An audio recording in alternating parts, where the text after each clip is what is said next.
Faça-se a luz. Primeira parte. Faça-se a luz. Quão distante se encontra ainda o ser humano da compreensão dessa grande sentença da criação? Distante até da vontade certa de aprender a compreender esse processo. E ainda assim, há milênios ele se ocupa continuamente com isso, mas de acordo com sua maneira. Não quer tomar com humildade uma centelha de compreensão da verdade e recebê-la pura, mas sim apenas sofismar ele próprio, sobretudo de modo intelectivo. Cada tese que estabelece a tal respeito quer sempre fundamentá-la segundo o teor e a necessidade do seu cérebro terreno. Isso está certo no que diz respeito às coisas terrenas e a tudo que faz parte da matéria grosseira. Aqui também pertence o cérebro e donde brota o raciocínio, pois o raciocínio outra coisa não é senão a percepção grosso material. Por essa razão, os seres humanos que se submetem somente ao raciocínio e que somente querem considerar como sendo justo e certo aquilo que pode ser incondicionalmente comprovado de modo intelectivo, são todos muito estreitamente limitados e indissoluvelmente ligados à matéria grosseira. Eles estão, com isso, distanciados ao máximo do verdadeiro saber e do saber em geral, apesar de justamente eles se julgarem sábios. Nessa pobreza se encontra hoje a ciência inteira diante de nós, se a contemplarmos direito, restringindo-se a si própria, oprimindo com força e recusando medrosamente tudo o que não pode comprimir nos limites estreitos de sua compreensão tão presa à terra. Recusando realmente com medo, porque tais cientistas, apesar da rigidez, não podem negar que existe algo mais do que aquilo que eles são capazes de catalogar no registro de seus cérebros grossomateriais, e que, portanto, ainda pertence de modo absoluto ao plano de matéria grosseira, às últimas ramificações na extremidade inferior desta grande criação. Devido ao seu medo, alguns se tornam maldosos e até perigosos em relação a todos aqueles que não querem se deixar envolver nessa rigidez, mas que esperam mais do espírito humano. E por esse motivo não pesquisam somente com o raciocínio preso à terra, mas sim com o espírito, indo além dos processos grossomateriais, assim como é digno de um espírito humano ainda sadio, e como é seu dever nesta criação. Os seres humanos de raciocínio querem a qualquer preço subjugar espíritos vigilantes. Assim foi durante milênios. E as trevas, que cada vez mais céleres se espalharam, principalmente por intermédio dos seres humanos de raciocínio, como consequência de tal restrição grosso-material, prepararam com o decorrer do tempo o solo que tornou possível o desenvolvimento do poder do raciocínio terreno.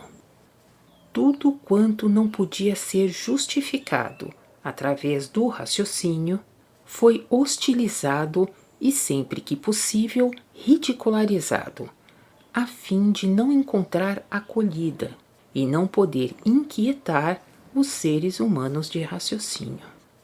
Preventivamente, procurou-se difundir como sabedoria que tudo aquilo que não puder ser averiguado e confirmado pelo raciocínio apenas pertence a uma teoria insustentável. Essa tese, apresentada pelos seres humanos de raciocínio, tem sido o seu orgulho e também a sua arma e o seu escudo durante milênios. Até mesmo seu trono, que terá de ruir agora, já no início do despertar espiritual. O despertar espiritual mostra que essa tese tem sido completamente errada e foi torcida com atrevimento ilimitado apenas para proteger a estreiteza presa à terra e conservar o espírito humano em sono inativo. Ninguém viu que justamente nessa afirmação foi dada ao mesmo tempo também a prova de quão distante o trabalho do raciocínio tem de se situar do verdadeiro saber. Rompei os limites estreitos que foram traçados apenas pela esperteza, a fim de que não fosseis capazes de sobrepujar a arrogante erudição terrena do raciocínio humano. Aprendereis a intuir depressa que exatamente tudo aquilo que se deixa comprovar pelo raciocínio pertence à teoria, pois somente a teoria construída terrenamente pode ser comprovada como obra.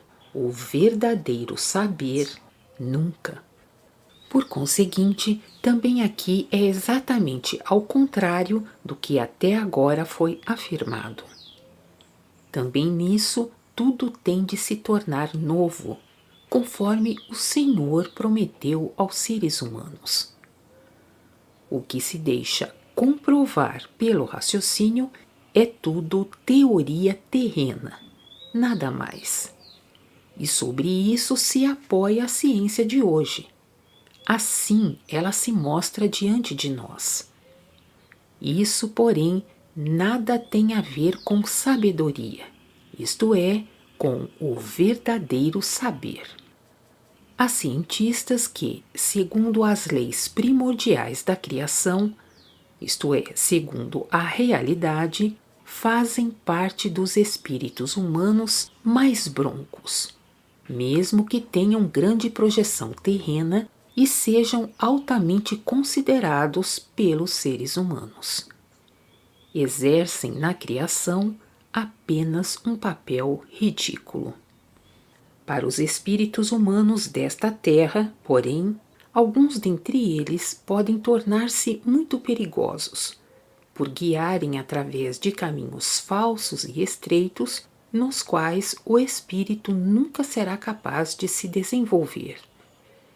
Mantêm os seres humanos oprimidos, procuram constrangê-los dentro de sua própria erudição, que no fundo não passa de estreiteza terrena do raciocínio, envolta com futilidades. Despertai, ampliai-vos, criai espaço para o voo às alturas, ó espíritos humanos, pois não fostes criados para permanecer somente na matéria grosseira, da qual deveis utilizar-vos, mas não considerar como pátria. Na época atual, tão errada, há às vezes um camponês espiritualmente mais desperto, e com isso mais valioso na criação do que um cientista, no qual a intuição pura se perdeu completamente. Existe já um sentido profundo quando se fala em trabalho árido do raciocínio, ou em erudição árida. Quantas vezes o ser humano mais simples encontra com uma expressão intuitiva infalivelmente o certo. A expressão árido significa aqui sem vida, por conseguinte, morto. Não há vida nisso. E essa expressão traz verdade em si. Por esse motivo, o ser humano nunca poderá compreender com o raciocínio o alto conceito da sentença sagrada: faça-se a luz. Apesar disso, ou talvez exatamente por isso, o faça-se não o deixa em paz em seu pensar. Sempre e sempre procura ele formar uma imagem disso para chegar ao como. Sabendo, porém, do como, então logo segue a pergunta por quê. Ele quer finalmente saber ainda por que Deus fez surgir a criação. Assim é o ser humano em sua espécie. Gostaria de perscrutar tudo ele próprio.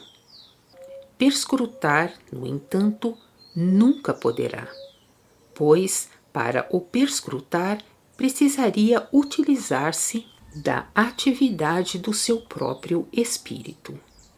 Este, porém, nem poderia chegar à atividade com o atual trabalho dominante e expresso do raciocínio, por estar, devido a isso, demasiadamente restrito e atado ao que é exclusivamente de matéria grosseira, ao passo que o princípio da criação se encontra infinitamente longe e acima da matéria grosseira, por pertencer a uma espécie completamente diferente. O ser humano, em seu estado atual, não teria, devido a isso, nem sequer a perspectiva de um pressentimento, mesmo que fosse capacitado para isso interiormente. Mas também isso não ocorre. O espírito humano não pode absolutamente perscrutar fenômenos em tal altura, porque se encontram muito acima do ponto onde o espírito humano pode saber algo, portanto, onde é capaz de receber algo conscientemente. De um querer perscrutar, portanto, nunca se pode falar nesse caso. Por esse motivo, também não há razão de o ser humano querer se ocupar com isso. Pode somente captar em imagens, tão logo estiver disposto a receber com verdadeira humildade um saber a respeito disso. No entanto, saber a respeito disso não constitui, naturalmente, o próprio saber, que ele nunca poderá obter. Tendo, portanto, o anseio sincero, porém humilde, de saber algo disso, então ele poderá imaginá-lo figuradamente. Quero descrever-lhe o fenômeno tal como ele é capaz de receber. Para desenrolá-lo em toda a sua grandeza diante do espírito humano, para fazê-lo surgir mesmo figuradamente, para isso não bastam aquelas expressões dadas ao espírito humano para compreender. Continua na segunda parte.